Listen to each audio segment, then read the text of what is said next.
ओम गंग गणपताय नमः। आज के वीडियो में आप सुनेंगे सकट चौथ व्रत की कथा या फिर तिल चौथ व्रत की कथा। अपने हाथ में तिल के दाने लेकर सकट चौथ व्रत की कथा शुरू करेंगे। आइए शुरू करते हैं। एक बार की बात है, एक गांव में एक बूढ़ी माई रहती थी। बुढ़िया बहुत गरीब थी। बुढ़िया का एक बेटा था। बेटा गाँव के बाहर गाँव के पशु चरा के लाता था और चराई से जो भी मिलता था उसी से बुढ़िया माई और उसका बेटा गुजारा करते थे। वह सुबह चला जाता था और वह शाम तक वापस घर पर आता था। इसी तरह से दिन बीत रहे थे। एक दिन जब बुढ़िया का बेटा पशु चराने के लिए जंगल में गया तब उसकी चाची ताइयों ने उसे रोक लिया और उससे बोली कि बेटा, तुम तो पूरा दिन मेहनत करते हो, जंगल में पशुओं को चराते हो और तुम्हारी माँ अपने घर में गलगट्टे करके खाती है, वह पकवान बनाती है और अकेले अकेले खाती है। तब लड़का अपनी चाची ताइयों से बोला कि नहीं, मेरी माँ ऐसा नहीं कर सकती, मेरी माँ मुझे बहुत ही अच्छे से रखती है।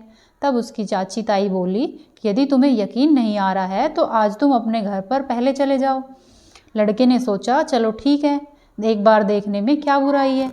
उस दिन बुढ़िया का बेटा रोज की बजाय अपने घर थोड़ी देर पहले आ जाता है। उस दिन सकट चौथ का व्रत था। बुढ़िया माँ ने उस दिन सकट चौथ का व्रत किया था। वह तिलकुट बना रही थी। लड़का घर पर आया और बोला कि माँ, मुझे मेरी तबीयत ठीक नहीं लग रही है, मैं थोड़ी देर आराम करूँगा। तब उसकी माँ ने बोला ठीक है बेटा, तुम थोड़ी देर आराम करो। वह लड़का सर से लेकर पैर तक चद्दर तान कर सो गया। बुढ़िया माँ ने उस दिन अपने बेटे के लिए सकट चौथ का व्रत किया था। बुढ़िया माँ तिलकुट बना रही थी। बेटे ने देखा कि माँ तो तिल के लड्डू बना रही है। तब उसने सोचा कि मेरी चाची ताई सभी बिल्कुल ठीक कह रही थी, मैं तो दिन भर घर से बाहर रहता हूँ और मेहनत करता हूँ, पर मेरी माँ यहाँ पर ये बना के खुद खाती है, मेरे लिए रखती भी नहीं है और ना ही मुझे बताती है। तब उस लड़के ने अपनी माँ से कहा कि माँ, मैं तो घर छोड़कर जाऊँगा। तब माँ बोली कि क्यों बेटा, तू घर छोड़कर क्यों जाएगा? तब वह लड़का बोला कि माँ, मैं तो दिन भर बाहर रहता हूँ, मेहनत करता हूँ, और तुम तो घर पर अकेले अकेले पकवान बनाती हो और खाती हो, मेरे लिए थोड़ा भी नहीं रखती। तब माँ ने बहुत समझाया कि बेटा ऐसा नहीं है, पर लड़का नहीं माना। वह बोला नहीं माँ, मैं तो घर छोड़कर जाऊँगा। तब बुढ़िया माँ समझ गई कि यह किसी और के कहने से चल रहा है। तब बुढ़िया माँ बोली ठीक है बेटा, यदि तुम्हें जाना है तो तुम जाओ, पर तुम ये तिल के दाने लेके जाओ। तब बुढ़िया माँ बोली कि बेटा, ये तिल के दाने ले और इनको जहाँ भी मुसीबत आए वहाँ पे पूर के बैठ जाना। यदि मैं तेरे लिए व्रत करती हूँगी तो मुसीबत टल जाएगी, नहीं तो फिर मैं झूठी साबित हो जाऊँगी। लड़का बोला ठीक है, और वह तिल के दाने लेकर चल दिया। घर से निकला और वहाँ पे थोड़ी ही दूर पर जंगल था। थोड़ी दूर पे वह जंगल में गया। जंगल में पहुँचा तो उसने देखा कि वहाँ पे शेर खड़ा है। वह शेर को देखकर डर गया। फिर उसे तुरंत ही माँ की याद आई। माँ की याद आई तो उसने सोचा कि माँ ने मुझे तिल के दाने दिए हैं। तब उसने तिल के दाने पूर दिए और बोला कि हे सकट चौथ माता, मेरी माँ यदि मेरे नाम के व्रत करती है तो यह शेर गाय की तरह चुपचाप खड़ा हो जाएगा और मेरा रास्ता छोड़ देगा। तिल लेके पूर के बैठ गया। फिर सकट चौथ माता की कृपा हुई और शेर गाय की तरह पूंछ हिलाते हुए चले गए। और लड़का खुश हो गया क्योंकि उसकी माँ तो उसके नाम के ही व्रत करती थी। लड़का आगे चला गया। आगे चला गया तो उसने देखा थोड़ी दूर पर एक सांप फन ठाए खड़ा है। वह फिर डर गया। उसने सोचा कि यह तो मुझे डसेगा, जाने नहीं देगा। लड़के को फिर से माँ की याद आई। फिर से वह तिल के दाने पूर के बैठ गया। वह बोला हे सकट चौथ माता, यदि मेरी माँ मेरे लिए ही सकट चौथ के व्रत करती थी तो यह सांप रस्सी बन जाएगा, नहीं तो आज मेरा मरना तय है। लड़के ने जैसे ही दाने पूरे, सकट माता की कृपा हुई और वह सांप रस्सी की तरह चला गया। लड़के को रास्ता मिल गया और वह आगे चला गया। आगे चला गया तो वह एक नदी के पास पहुंचा। नदी में पानी बहुत ज़्यादा उफान पर था। लड़के ने सोचा यदि मैंने नदी पार की तो मैं इसमें डूब के मर जाऊंगा, और यदि मैंने नदी पार नहीं की तो पीछे बहुत ज़्यादा जंगल है, जंगली जानवर ही मुझे खा जाएंगे, आज तो मेरा मरना तय है। फिर उसे अपनी माँ की याद आई। उसने तिल के दाने पूरे और बोला हे सकट चौथ माता, यदि मेरी माँ मेरे नाम के ही व्रत करती है तो यह नदी दो भाग में बट जाएगी और मेरा रास्ता छोड़ देगी। लड़के ने जैसे ही दाने पूरे, सकट चौथ माता की कृपा हुई और नदी 2 टुकड़ों में बट गई, उसके लिए रास्ता छोड़ दिया। लड़का खुश होते हुए आगे चला गया। वह आगे दूसरे नगर में पहुंच गया। दूसरे नगर में पहुंचा तो उसने देखा कि एक बुढ़िया माई वो पुए बनाई जा रही है और रो रही है। लड़के ने पूछा कि माई ये क्या बात है, तू पुए भी बना रही है और रो भी रही है। पुए बना रही है मतलब कोई खुशी की बात है, और रो रही है मतलब कोई दुख की बात है। दुख और सुख दोनों एक साथ, ये क्या बात है। तब माई बोली कि बेटा क्या बताऊं, इस नगर में एक रिवाज है कि हर 6 महीने में हर घर से एक आदमी आव में डाला जाता है। आज मेरे घर से बारी है और मेरे एक ही बेटा है। अब मेरा बेटा वहाँ पे जाएगा, तो मैं सोच रही हूँ आज उसको उसकी पसंद का ही कुछ बना दूँ, इसलिए पुए बना रही हूँ। और रो इसलिए रही हूँ कि आज मेरे बेटे का नंबर है, आज मेरा बेटा आव में बैठने के लिए जाएगा। मेरे जीने का और कोई सहारा नहीं है, अपनी औलाद के दुख के लिए मैं रो रही हूँ। तब वह लड़का बोला कि मैया तू ऐसा कर, ये पूड़े मुझे खिला दे, तेरे बेटे की जगह मैं चला जाऊँगा आव में बैठने। तब बुढ़िया माई बोली कि बेटा पूड़े तो तू खा ले, पर कौन किसकी आई में जावे है। तब लड़का बोला कि नहीं बुढ़िया माँ, मैं चला जाऊँगा। उस लड़के ने पुए खाए और सिर तक चद्दर तान के सो गया। अब रात को राजा के सिपाही आए। जैसे ही राजा के दूत आए, बुढ़िया कभी कुंडी खड़काए, कभी बर्तन बजाए, पराए पूत को कैसे उठाए। आवाज़ सुन के बुढ़िया का बेटा जग गया। बुढ़िया का बेटा जग के बोला कि माई आ गए क्या। तब माई बोली हाँ बेटा आ गए। बोली ठीक है माई, मैं जाता हूँ। और वो लड़का राजा के दूत के साथ चला गया और जाके तिलपुर के आव में बैठ गया और बोला कि हे सकट चौथ माता, यदि मेरी माँ मेरे नाम के व्रत करती थी तो मैं आव में नहीं जलूँगा, नहीं तो मेरा मरना तय है, आज मैं मर जाऊँगा। फिर सकट चौथ माता की कृपा से उसको कुछ भी नहीं हुआ। वहीं थोड़ी ही दूर पे कुछ बच्चे खेल रहे थे। उन बच्चों की बोल उस आव पे लगी। आव पे लगी तो वहाँ पे टन की आवाज़ हुई। टन की आवाज़ हुई तो सब लोग सोच में पड़ गए कि पहले तो यह आव 6-6 महीने में पकता था, अब तो कुल 3 ही दिन में पक गया। सब लोग वहाँ पे इकट्ठे हो गए तो राजा ने बोला कि मटके को उतारो आव पर से। जब राजा के लोग मटके को उतारने लगे तो लड़का बोला कि भाई धीरे धीरे, भाई धीरे धीरे। अब अंदर से आवाज़ सुन के सब लोग डर गए। सब लोग मटके को छोड़ के दूर हो गए। राजा ने तलवार निकाल ली और बोला कि तुम भूत हो, प्रेत हो, कौन हो, बाहर आओ। अब बुढ़िया का बेटा हाथ जोड़ के बाहर आ गया और बोला कि महाराज, ना मैं भूत हूँ ना मैं पिशाच हूँ, मैं तो एक बुढ़िया का बेटा हूँ। मेरी माँ तो मेरे नाम के सकट चौथ के व्रत करती थी। चाची ताइयों ने मुझे उल्टा सीधा सिखा दिया और उनकी बात सुन के मैं घर से निकल गया और आते समय मेरी माँ ने मुझे तिल के दाने दिए थे और बोला था कि बेटा जहाँ भी भीड़ पड़े इनको पूर के बैठ जाना। मेरी माँ मेरे लिए ये व्रत करती थी, इसलिए सकट चौथ माता की कृपा से मैं आव में नहीं जला। जब रानी ने ये बात सुनी तो वह बोली कि मैं तो अपनी बेटी की शादी इसी के साथ करूँगी, इसको तो आग भी नहीं जला सकती, तो इसको तो कोई मार भी नहीं सकता, ऐसा जमाई हमें ढूंढने से भी नहीं मिलेगा। तब राजा ने अपनी बेटी की शादी उसके साथ कर दी। अब बुढ़िया का बेटा राजा की लड़की से शादी करके महल में रहने लगा। एक दिन शाम के समय वो दोनों महल की छत पे घूम रहे थे। तब बुढ़िया का बेटा उस लड़की से बोला कि देखो आज उस साइड बहुत ज़्यादा बादल हो रहे हैं, लगता है मेरे गांव में बारिश होगी। तब लड़की बोली कि तुम्हारे गांव भी है। तब लड़का बोला हाँ मेरे गांव भी है, मेरे घर भी है, मेरे माँ भी है, सब कुछ है। तब लड़की बोली तो ठीक है, हम यहाँ पे क्यों रहते हैं, हम अपने घर पे ही चलेंगे। तो लड़का बोला ठीक है। तब लड़की ने सारी बात जाके राजा को बताई। राजा बोला बेटा ये तो बहुत ही अच्छी बात है, दूर जमाई लाख जमाई, पास जमाई खाक जमाई।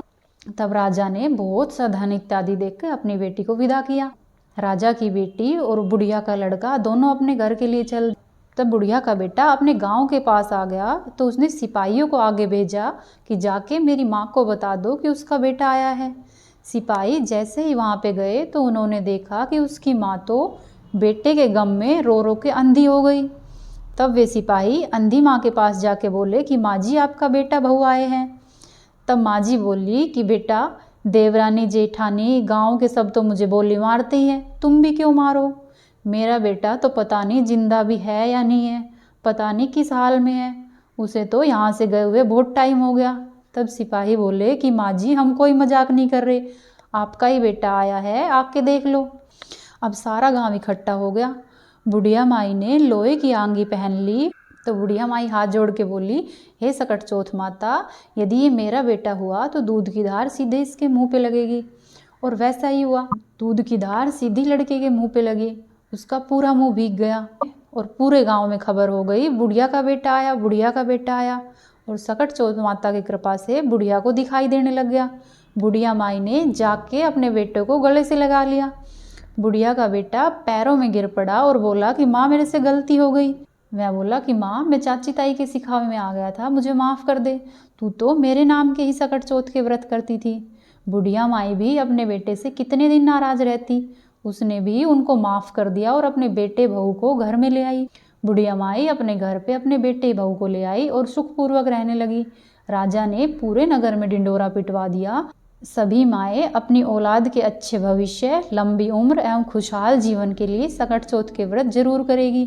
हे सकटचोथ माता, जैसे आपने बुढ़िया के साथ पहले की वैसे किसी के साथ नहीं करना, जैसे आपने बुढ़िया के साथ बाद में की वैसे सब के साथ करना। इस कहानी को कहने वाले, सुनने वाले और होकारा भरने वाले सब पर हमेशा अपनी कृपा बनाकर रखना। अब आप सकटचोथ व्रत में सुनी जाने वाली देवरानी जेठानी की कहानी सुनिए। एक शहर में देवरानी जेठानी रहती थी। जेठानी अमीर थी और देवरानी गरीब थी। देवरानी गणेश जी की परम भक्त थी। देवरानी का पति जंगल से लकड़ी काट कर बेचता और वह अक्सर ही बीमार रहता था। देवरानी जेठानी के घर का सारा काम करती और बदले में जेठानी उसे बचा हुआ खाना, पुराने कपड़े आदि दे देती।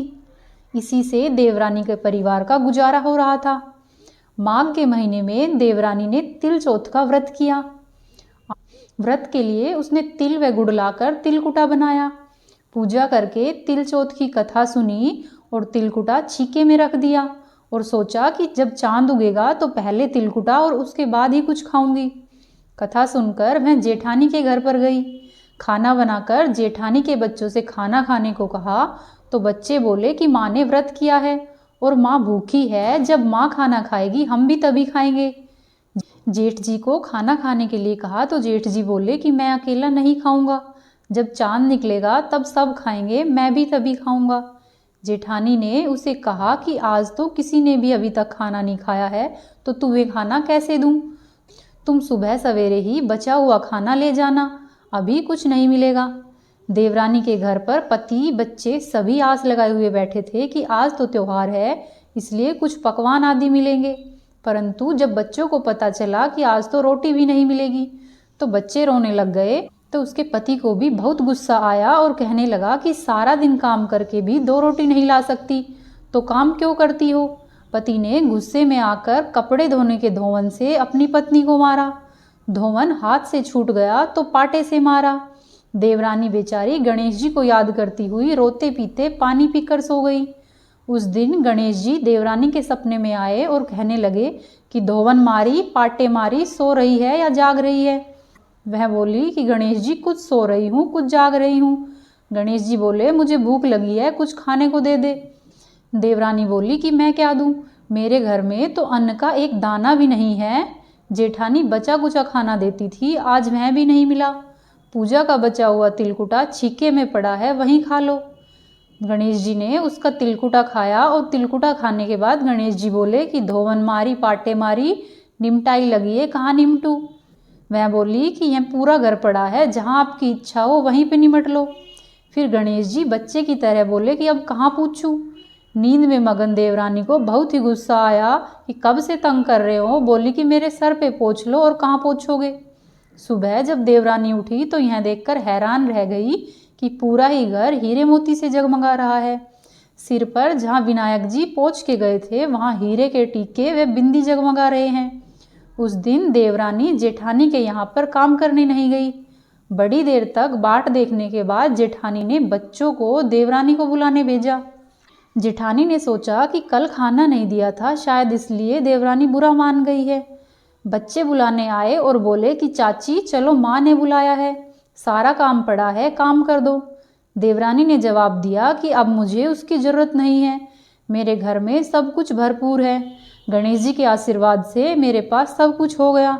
तब बच्चों ने घर जाकर अपनी माँ को बताया कि चाची का तो पूरा घर हीरे मोतियों से जगमगा रहा है। जेठानी दौड़ती हुई देवरानी के पास आई और उससे पूछा कि यह सब कैसे हुआ है। देवरानी ने उसके साथ जो कुछ हुआ वह सब कह सुनाया। घर लौटकर जेठानी ने अपने पति से कहा कि आप भी मुझे धोवन से और पाटे से मारो। उसका पति बोला कि भली मानस, मैंने कभी तुम पर हाथ नहीं उठाया, मैं तुम्हें धोवने और पाटे से क्यों मारूं? तब मैं बोली, नहीं, मुझे तो धोवन और पाटे से मारो। देवरानी को भी धोवन और पाटे से मारा था। वह नहीं मानी और जिद करने लगी। मजबूरी में उसके पति को उसे मारना पड़ा। उसने ढेर सारा घी डालकर चूरमा बनाया और छीके में रखकर वो सो गई।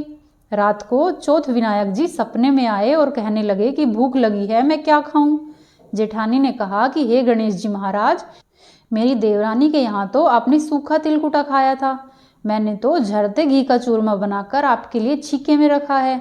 फल और मेवे भी रखे हैं, जो चाहे वो खा लो। बाल स्वरूप गणेश जी बोले कि अब मैं कहाँ पे निमटूं? जेठानी बोली कि उसके यहाँ तो टूटी फूटी झोपड़ी थी, मेरे यहाँ तो कंचन के महल है, जहाँ मन करे वहाँ निपटो। फिर गणेश जी ने पूछा कि मैं अब कहाँ पे पहुँचूं? जेठानी बोली कि मेरे ललाट पे बड़ी सी बिंदी लगाकर पहुँच लो। धन की भूखी जेठानी सुबह सुबह जल्दी उठ गई और सोचा कि घर हीरे जवाहरात से भर चुका होगा, मैं उसको समेटूंगी। पर जब वह उठी और उसने देखा तो पूरे घर में गंदगी फैली हुई थी। तेज बदबू आ रही थी, उसके सिर पर बहुत सी गंदगी लगी हुई थी। उसने कहा, हे गणेश जी महाराज, यह आपने क्या किया? मुझसे रूठे और मेरी देवरानी पर टूटे। जेठानी ने अपने घर की सफाई करने की बहुत कोशिश की, परंतु गंदगी और ज़्यादा फैलती चली गई।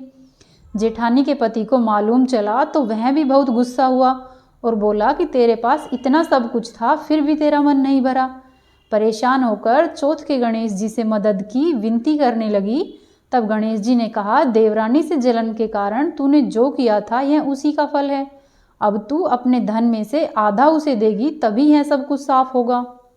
जेठानी ने मजबूरी में आधा धन बांट दिया, किंतु उसने मोहरों की एक हांडी चूल्हे के नीचे गाड़ दी। उसने सोचा कि किसी को पता नहीं चलेगा और उसने धन को नहीं बांटा। उसने कहा कि हे गणेश जी, अब तो यह सब बंटवारा हो गया, अब यह सारा बिखरावा समेट दो।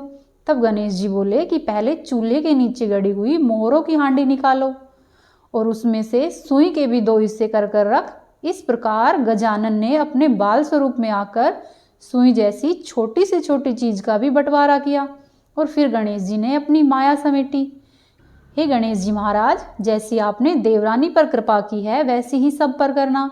इस कहानी को कहने वाले, सुनने वाले और होकारा भरने वाले सब पर कृपा करना, किंतु जेठानी के जैसी किसी पर भी नहीं करना।